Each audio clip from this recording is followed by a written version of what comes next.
কোরআন এবং সুন্নাহ। বেশি মানুষ মানছে, কম মানুষ মানছে না। কম মানুষ মানছে এটাও দলিল না। অনেকে মনে করে বেশি মানুষ মানলেই সেটা দলিল, আসলে সেটাও দলিল না। দলিল হচ্ছে কোরআন এবং সুন্নাহ, এটা সবসময় মাথায় রাখবেন। আর কোরআন সুন্নাহর মধ্যে না হলে সেটা কোনো দাম নাই, সেটা আল্লাহ তাআলা কবুল করবেন না। সেটা আল্লাহ তাআলা কি করবেন না? কবুল করবেন না। ইসলাম কোনটা? মা ক্বালা আল্লাহ মা ক্বালা রাসূল, আল্লাহ যা বলেছেন সেটা ইসলাম, এবং রাসূলুল্লাহ সাল্লাল্লাহু আলাইহি ওয়াসাল্লাম যা বলেছেন সেটা ইসলাম। মনে রাখবেন, এটা হচ্ছে সূত্র। এগুলো মনে রাখতে হবে সবসময় নিজেদেরকে। জিলহজ চলেই যাচ্ছে, মুহররম শুরু হয়ে যাচ্ছে, একটা আরবি বছর শেষ হয়ে যাচ্ছে, নতুন একটা বছর আসছে, নতুন একটা বছরের সূচনা হচ্ছে। পশ্চিম আকাশে হেসে উঠবে মুহররমের হেলাল চাঁদ, নতুন বছরের চাঁদ। জগৎবাসীকে ডেকে ডেকে বলবে, বিগত দিনের হিসাব মিলাও, প্রত্যয় গ্রহণ করো নতুন বছরের, পাথেয় সংগ্রহ করো পরকালের। দিন যায়, রাত আসে, সপ্তাহ পেরিয়ে মাস আসে, ধীরে ধীরে তাও ফুরিয়ে যায়। এভাবে 12টা মাস পার হয়ে যায়, কেটে যায়। 12টা মাস ঘুরতে ঘুরতে কেটে যায় একটা বছর। এরপর শুরু হয়ে যায় আবার নতুন বছরের আয়োজন। এভাবে একদিন নিভে আসে আমার জীবন প্রদীপ, আমার জীবন বাতি এভাবে একদিন নিভে আসবে। এখানে মজার বিষয়, বুদ্ধিমান তো সেই যে জীবনের এই মূল্যবান সময়গুলো যথাযথভাবে কাজে লাগায়। বুদ্ধিমান তো সেই যে জীবনের এই মূল্যবান সময়গুলো যথাযথভাবে কাজে লাগায়। প্রাত্যহিক জীবনের দিন রাতের এই পরিক্রমা অনেকের কাছে স্বাভাবিক, তবে জ্ঞানীদের জন্য এটা স্বাভাবিক শুধু না, এখানে অনেক শিক্ষার বিষয় উপকরণ রয়েছে, উপকরণ রয়েছে। আল্লাহ সুবহানাহু ওয়া তাআলা এটা নিয়ে কোরআন মাজিদে একাধিক জায়গায় আলোচনা করেছেন। ইন্না ফি খালকিস সামাওয়াতি ওয়াল আরদ ওয়া ইখতিলাফিল লাইলি ওয়ান নাহার লাআয়াতিন লিউলিল আলবাব। নিশ্চয় আকাশমণ্ডল এবং পৃথিবীর সৃষ্টিতে পালাক্রমে দিন রাত, রাত দিন, এগুলোর মধ্যে উলিল আলবাব, যারা জ্ঞানী, উলুল আলবাব, তাদের জন্য কি রয়েছে? আয়াত, অনেক নিদর্শন রয়েছে। বুদ্ধিমানদের জন্য অনেক নিদর্শন রয়েছে। আল কোরআন সূরা আলে ইমরান আয়াত নম্বর 190, ইন্না ফি ইখতিলাফিল লাইলি ওয়ান নাহার ওয়া মা খালাকাল্লাহু ফিস সামাওয়াতি ওয়াল আরদ লাআয়াতিন লিকাওমিন ইয়াত্তাকুন। ইন্না ফি ইখতিলাফিল লাইলি ওয়ান নাহার, নিশ্চয় দিন এবং রাতের একের পর এক আগমনে, একের পর এক আগমনে, এবং আল্লাহ আকাশ ও পৃথিবীতে যা কিছু সৃষ্টি করেছেন, ওমা খালাকাল্লাহু ফিস সামাওয়াতি ওয়াল আরদ, তাদের সে সকল লোকের জন্য নিদর্শন, বহু নিদর্শন রয়েছে। আয়াত কাদের জন্য? লিকাওমিন ইয়াত্তাকুন, যে আল্লাহকে ভয় করে, তাকওয়া বা মুত্তাকি, যাদের অন্তরে আল্লাহর ভয় রয়েছে, তাদের জন্য এগুলোতে নিদর্শন রয়েছে। এগুলো শিক্ষার জন্য, শিক্ষার উপকরণ আছে, গবেষণার উপকরণ আছে, দর্শন রয়েছে এগুলোর মধ্যে। সূরা ইউনূস 6, তাবারাকাল্লাযী জাআলা ফিস সামাই বুরুজা ওয়া জাআলা ফিহা সিরাজা ওয়া কমারান মুনীরা ওয়া হুয়াল্লাযী জাআলা আল-লাইলা ওয়ান-নাহার খিলফাতান লিমান আরাদা আন ইয়াযযাক্কারা ওয়া আরাদা শুকুরা। তাবারাকাল্লাযী, পবিত্রতা সে আল্লাহর, কত মহান সত্তা তিনি। জাআলা ফিস সামাই বুরুজা, যিনি আসমানে বুরুজ সৃষ্টি করেছেন, নক্ষত্র। ওয়া জাআলা ফিহা সিরাজ, তাতে স্থাপন করেছেন উজ্জ্বল প্রদীপ, সূর্য। ও কমার, চাঁদ, মুনীরা, আলোকময়। আলোর চাঁদ নাই, কিন্তু চাঁদের আলো নাই, এজন্য মুনীর বলা হয়েছে এখানে। ওয়া হুয়াল্লাযী, তিনি আল্লাহ তাআলা, জাআলা আল-লাইলা ওয়ান-নাহার, কি করেছেন? তিনি সে সত্তা যিনি রাত ও দিনকে পরস্পরের অনুগামী করেছেন। খিলফাতাল, পরস্পর কি করেছেন? অনুগামী করে সৃষ্টি করেছেন। একটা যাবে আর একটা আসবে, আর একটা যাবে একটা আসবে।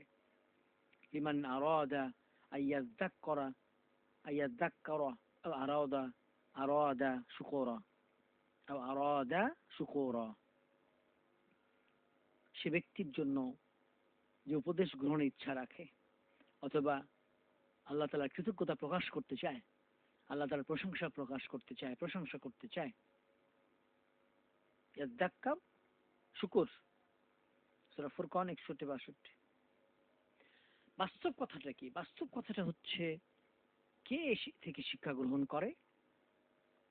যারা জ্ঞানী মানুষ, যারা মুত্তাকি মানুষ, তারা। সবাই না। কেউ শিক্ষা গ্রহণ করে, কেউ করে না। রাসূলুল্লাহ সাল্লাল্লাহু আলাইহি ওয়াসাল্লাম বলছেন, কুল্লু নাস ইয়াকদু ফাবায়ুন নাফসা ফামুতাকিহা মুতিকুহা আও মুবিকুহা।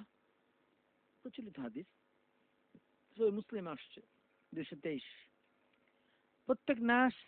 প্রত্যেক মানুষ, কুল্লু নাস ইয়াকদু বিক্রি করে, ইয়াকদু সকাল করে, সকাল উদযাপন করে, ফাবায়ুন বিক্রি করে ফেলে তার নাফসকে, আত্মাকে, নিজেকে বিক্রি করে ফেলে।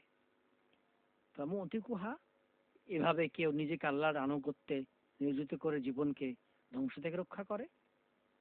আও মুবিকুহা, অথবা কেউ নফস এবং শয়তানের আনুগত্য করে নিজেকে ধ্বংস করে ফেলে। দুইটার একটা হবে। হয় আপনি আল্লাহর আনুগত্য করে সফল হবেন, জান্নাত লাভ করবেন, জাহান্নাম থেকে বাঁচতে পারবেন, অথবা জাহান্নাম হয়ে যাবে শয়তান অনুসরণ করে, নফসের শয়তান অনুসরণ করে। দুইটার বাইরে না। একটা ফোন নি। আসসালামু আলাইকুম।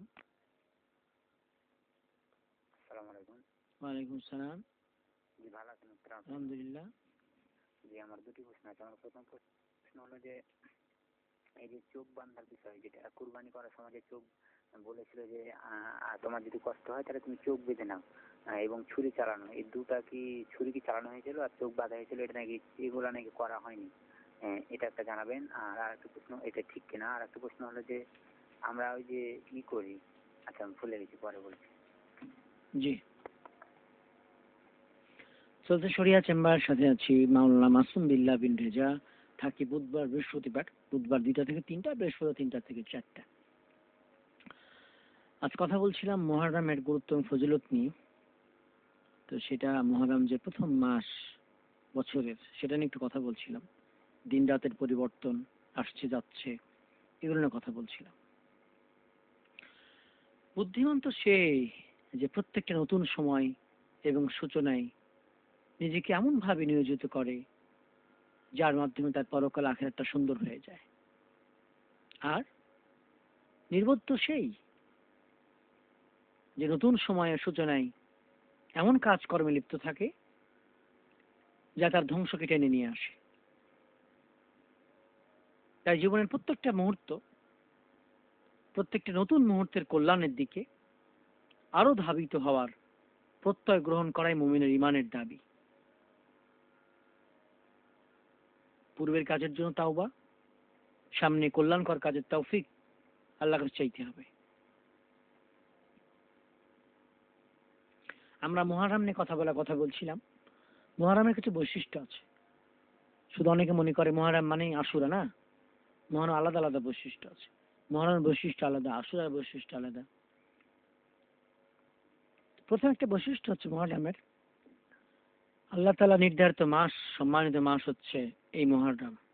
এবং যেটা বলছিলাম, হিজরি বর্ষের প্রথম মাস হচ্ছে মুহররম। একটা ফোন নিয়ে আসি। আসসালামু আলাইকুম। ওয়ালাইকুম সালাম। যে আমার কয়েকটা প্রশ্ন ছিল। প্রথম প্রশ্ন হচ্ছে আমি এর আগে কিছুদিন আর কি অনলাইন জুয়ায় আসক্ত ছিলাম, সেখান থেকে আমি বের হয়ে আসছি। এখন আমি কিভাবে তওবাটা করবো সঠিক নিয়মে, এটা বলবেন। আর একটা হচ্ছে আমি আর কি মোবাইল ব্যাংকিং এর ব্যবসা শুরু করতে চাচ্ছিলাম, যেমন বিকাশের এগুলা রিজেন্ট। আর একটা প্রশ্ন হচ্ছে দুই শীতের মাঝখানে যে আমরা বসি, ওই টাইমে যে দোয়াটা করতে হয়, ওই দোয়াটা যদি করতে ভুলে যাই নামাজ হবে কিনা। আর একটা, বৈঠকের সময় আমাদের ডান পায়ের ওপর খাড়া করে রাখবো, বাম পায়ের ওপর বসবো, এরকম বসার নিয়মটা একটু বলবেন এই বিষয়ে। জি, আমাদের সাথেই থাকবেন। আসসালামু আলাইকুম। ওয়ালাইকুম আসসালাম। আচ্ছা, বলছিলাম এখানে আমরা একটা কথা শুনে আসছি, যদি আমার মানে আমার শ্বশুর মারা যায়, আমি যদি আমার স্ত্রীকে যেতে মানা করি তার বাবাকে দেখতে, মানে আমার শ্বশুরকে দেখতে, সেক্ষেত্রেও নাকি স্ত্রী এটাকে শুনতে বাধ্য, এই কথাটা এভাবে বলছে যে এটা নাকি এরকম ঘটনা ঘটেছে, যায়নি, এই বিষয়ে একটু যদি বলতেন। জি, আমাদের সাথেই থাকবেন।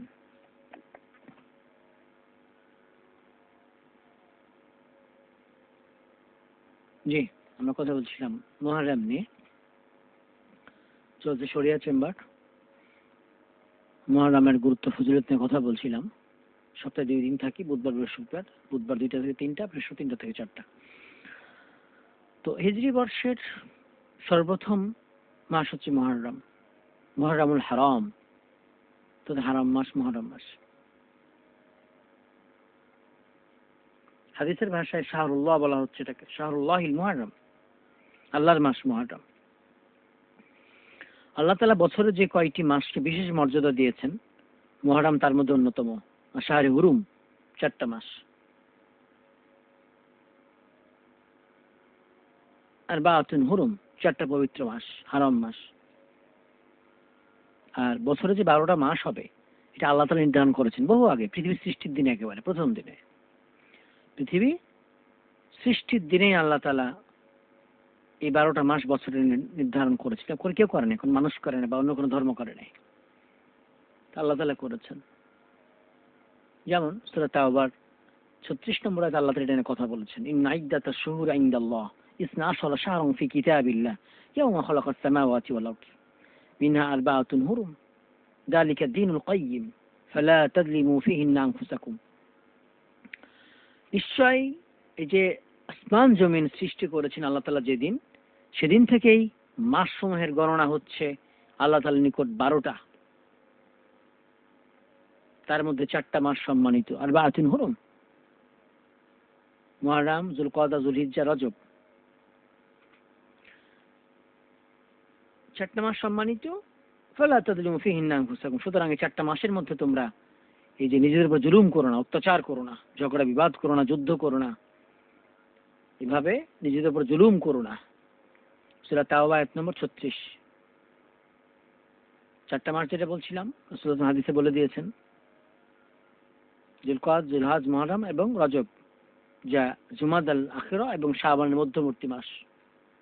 সহিহ বুখারী 4662। হাদিসে এটাকে শাহরুল্লাহ, আল্লাহর মাস বলে বলা হয়েছে। এই বলাটা এই মাসের সম্মানকে বৃদ্ধি করেছে। রাসূলুল্লাহ সাল্লাল্লাহু আলাইহি ওয়াসাল্লাম বলছেন, আফদালুস সিয়াম বা'দা রমাদান শাহরুল্লাহিল মুহররম ওয়া আফদালুস সালাহ বা'দাল ফরিদা সালাতুল লাইল। আফদালুস সিয়াম বা'দা রমাদান, রমাদানের পরে শ্রেষ্ঠ সিয়াম হচ্ছে মুহররম, শাহরুল্লাহিল মুহররম, আল্লাহর মাস মুহররমের সিয়াম। তাহলে এখান থেকে বুঝতে পারছি আমরা মুহররমে বেশি বেশি সিয়াম রয়েছে। ওয়া আফদালুস সালাহ বা'দাল ফরিদা সালাতুল লাইল, ফরজ সালাতের পরে শ্রেষ্ঠ সালাত হচ্ছে রাতের সালাত, তাহাজ্জুদ, এগুলো সালাতুল লাইল, কিয়ামুল লাইল, এগুলা। সহিহ মুসলিম 1163। আরেকটা আসছে, ওয়া আফদাল আশহুর শাহরুল্লাহিল্লাযী তাদউনাহুল মুহররম, রমাদানের পর শ্রেষ্ঠ মাস হচ্ছে আল্লাহর মাস, যাকে তোমরা মুহররম বলে ডাকো, মুহররম বলে থাকো। নাসাই 4216। প্রকৃতপক্ষে সব মাসই তো আল্লাহ তাআলার মাস, তাই না? সব মাসই তো আল্লাহ তাআলার। তথাপি এই মাসকে বিশেষভাবে আল্লাহর মাস বলা হলো, শাহরুল্লাহ বলা হলো। এর মাধ্যমে বিশেষ তাৎপর্য প্রকাশ পাচ্ছে এই মাসের মর্যাদা। যেন পৃথিবীর সকল মসজিদ আল্লাহ তাআলার, কিন্তু বাইতুল্লাহ, বিশেষভাবে বাইতুল্লাহ আল্লাহর ঘর বলাই হিকমত কি, বিশেষ মর্যাদা প্রকাশ পাচ্ছে। তেমনি বছরের অন্যান্য মাস অপেক্ষা মুহররমের বিশেষ মর্যাদা রয়েছে, বিশেষ গুরুত্ব রয়েছে, সেটাই প্রমাণ করছে এটা দ্বারা। আমরা ছোট্ট বিরতি নেব, একটু পরে ফিরবো, ফিরে এসে আলোচনা করবো, আবারও প্রশ্নগুলো জবাব দেবো ইনশাআল্লাহ।